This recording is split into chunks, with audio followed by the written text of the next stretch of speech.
Scott Kelly back on Mother Earth after 340 days in space, Dan.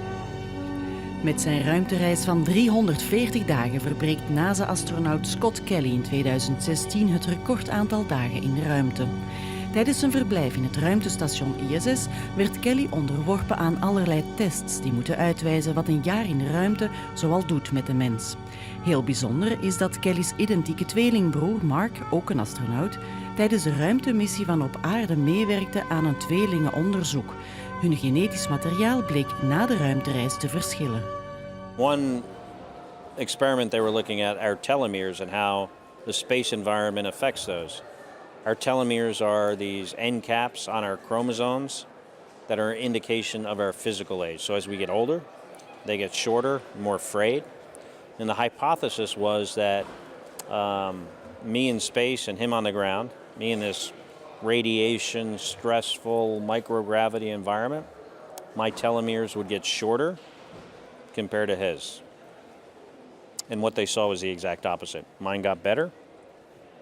His kind of continued along however they were. But then when I got back, mine kind of went back to normal. So perhaps it's the clean living in space, maybe.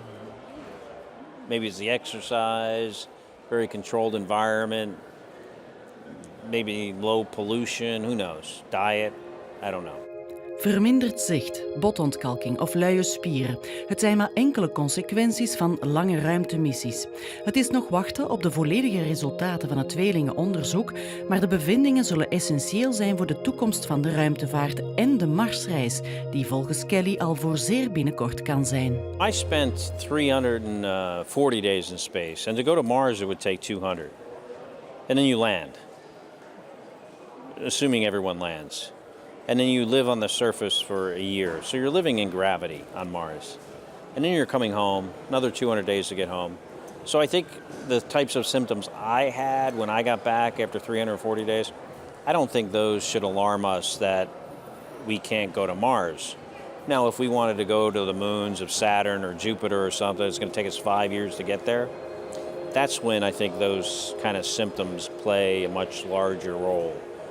And in that case, we probably need something like, some kind of artificial gravity, perhaps, to, help us retain our gravity-based physiology. Toch is het volgens Kelly niet de technologie die ons zal tegenhouden om naar Mars te gaan, maar de politiek. You have certain opportunities based on, where the planets are in relation to one another. I think the earliest is the 2030 opportunity. We got to start getting serious, though. I mean, we have challenges, but our largest challenge to going to Mars is not the rocket science. It's the political science. It's having the political will, the public support to do something like this. Recent lekte uit dat president Trump de subsidies voor het ISS vroegtijdig wil schrappen. Jaarlijks pompt de VS om en bij 3 miljard euro in het ruimtestation en daar zou de president na 2024 vanaf willen. Hij voelt meer voor een privatisering. There's questions now of, what are we doing next? Or, President Trump said he wants to now go back to the moon instead of going to Mars because President Obama wanted to go to Mars. Maybe the space station is too expensive. And eventually it'll be too risky because it'll get old to continue to operate. I think we're far away from that. But if we do decide to abandon it, we're not going to abandon it and then those people are going to go back to Earth. We're going to send some people somewhere else, whether that's maybe a cheaper space station in low Earth orbit, maybe something more expensive, maybe a station on the moon, maybe Mars, maybe go get an asteroid, at least something. We need to be doing something.